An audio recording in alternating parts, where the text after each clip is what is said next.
Welcome back, troglodytes, to another episode of Trogly's Guitars. Today we have a 1978 Gibson Marauder.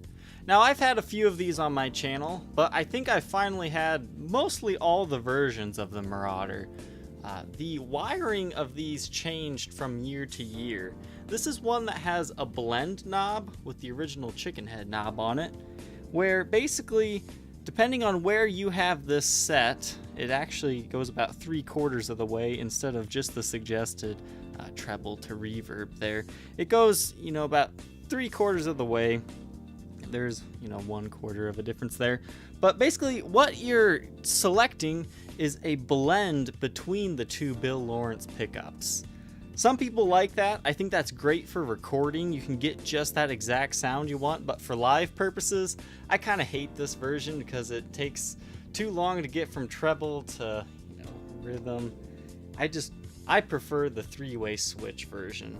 So this was one version. There's another version where this blend knob was up here, and then they had the 3-way switch because they just decided to get away with this blend knob. But Marauders in general are fantastic guitars.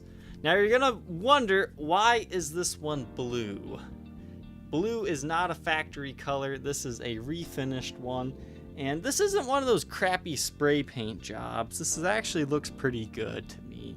The only place where I see quality not so good is right up here by the neck pocket.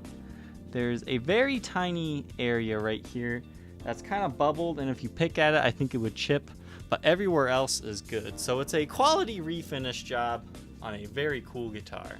I saw this thing and went, blue Marauder? I think so. So I went ahead and purchased this because it's awesome. Marauders in general are really cool. Kiss is famous, Paul Stanley, for smashing these things on stage back in the 70s.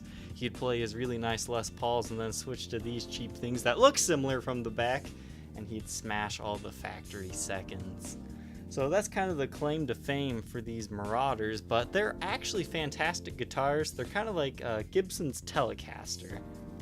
I mean, I can't say enough good things about the Marauder and S1, even though these were like predecessors to the Studio, but it was kind of Gibson's way of, fighting back against Fender's bolt-on necks with similar styles.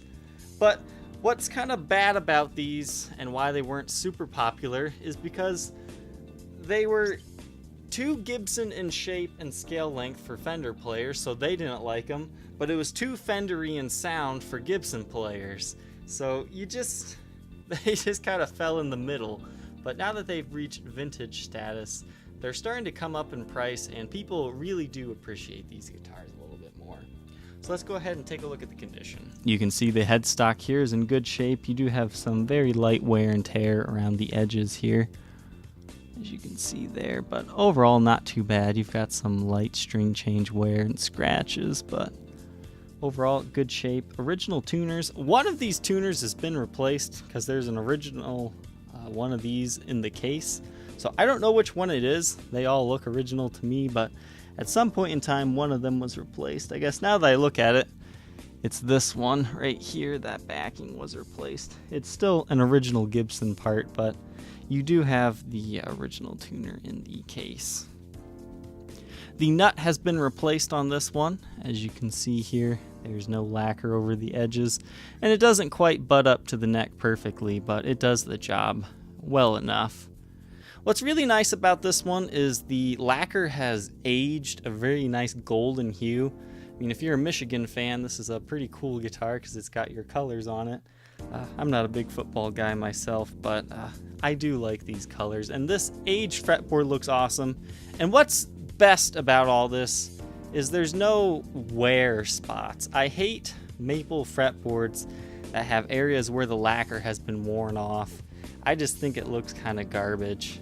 Now, there's certain ones that look cool when it's like worn all the way up and down the neck. Don't get me wrong on those, like Steve Ray Vaughan's guitars.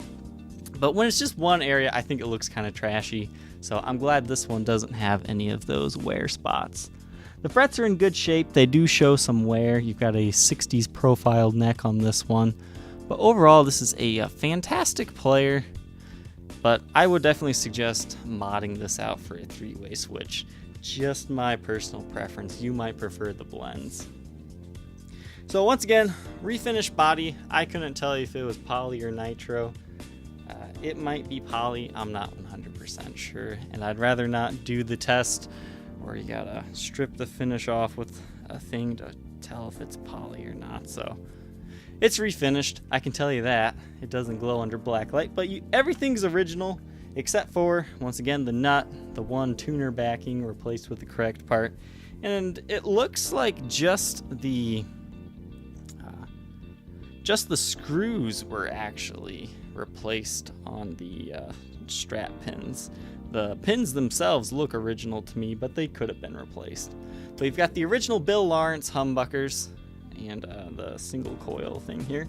And these are funky looking pickups. This is the version that has the black covers. There's also clear covers out there. I prefer the clear, but I think the whole vibe of this one is really cool, where it's just, Pehlam blue, straight black. This is just a rocking guitar. Have your original harmonica bridge. These didn't last too long because people just thought they were too big and clunky to be on a guitar. But they're actually superior bridges compared to a tune-o-matic due to having a lot more intonation range. Original tailpiece, a little bit funky all the way back there, but that's how it came from the factory. Original knobs here. That's nice to have that agedness to it. And all of the parts on this guitar are fairly rusted. So I don't know why this guitar was refinished, probably because the finish was bubbled or whatnot, but they did a great job. Not too much to show condition-wise. I mean, there are some fingerprints and nicks and dings and all that, but overall, nothing too bad. I'm guessing this was refinished fairly recently, but it doesn't have that "I was just refinished" smell, thankfully. Take a look at the back of the headstock here. You can see your serial number, 73178009, made in USA. This is actually Kalamazoo made, the original factory. You've got kind of a light ding here, but, nothing too bad. I mean, the neck still was not touched at all. I mean, this has not been refinished. The neck is original. And if you don't like the body on this one, I did part a Marauder out, and I could always put the original body onto this neck if you would prefer. But no major nicks and dings into the neck. You've got some paint wear here, probably from the refinish process. They had some white paint spray on it or something. But a few light nicks and dings here and there, but overall, very gorgeous three-piece maple neck here. And it is bolt-on, so it's not a set neck, but don't let that scare you away from these Marauders. You really don't even notice it. There is very minor buckle wear and some light nicks and dings on the sides, but once again, it was probably refinished fairly recently, so it's in pretty good shape overall. We'll take a quick look under blacklight here. You can see some of the nicks and dings there. Original finish over the fretboard. There is some wear to the sides, but once again, none of those major wear marks in the middle of the fretboard or anything. Now the body doesn't glow because it was refinished, but the knobs sure are still glowing. Take a look at the back of the neck here. Just very light wear and tear overall. Some small nicks in the clear coat, but I mean, it's a well-played guitar. I mean, it was probably beaten, and that's why they refinished it. But I really do enjoy this Pehlam blue on this guitar. I think they should have made this an original color, and it'll age pretty cool. This Marauder weighs 7 pounds, 15.8 ounces. This guitar comes in a very beaten and abused and dirty Generation 2 Gibson chainsaw case. These are great cases, the best cases ever made, and worth quite a bit of money. They have the best handles attached to the case. They don't fall off. They're nice and padded. The only problem with this case is every single latch has been broken off. So you have no way to actually close this. Thankfully, they do sell replacement latches now. They're about 10 bucks a pop, so 30 bucks plus labor. Or if you can do it yourself, you'll have a very nice case. It looks like the lid ribbon was reattached at some point here. You can kind of see right there. Well, that's not an original part, so I'm not sure how much longer that's going to last either, though, because it's kind of tearing here. But they also sell replacements of those. mean, it is a case. It's the best case ever made, but unfortunately it's in poor shape. What is kind of cool here is you have the original warranty paperwork for this Marauder back when it was purchased in, it looks like 1980 there, 325/80 Marauder to Bill Jones. You also have that original tuner here as well. Looks like it's been taken apart. I think you could probably take that old gear on the new tuner and put it inside this casing if you wanted it to match up perfectly. For the clean tones, we'll be running through a Gibson Super Gold Tone GA30RV. For distorted tones, we'll be running through a Marshall JMP1C.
If you think you might be interested in owning this Marauder, feel free to contact me on my Facebook page, facebook.com/Troglys, Trogoys, or check out the Reverb and eBay listings. Alright, Troglodytes, I hope you guys enjoyed this special Marauder edition. Don't forget to like, comment, and subscribe, and I'll catch you next time. Take care.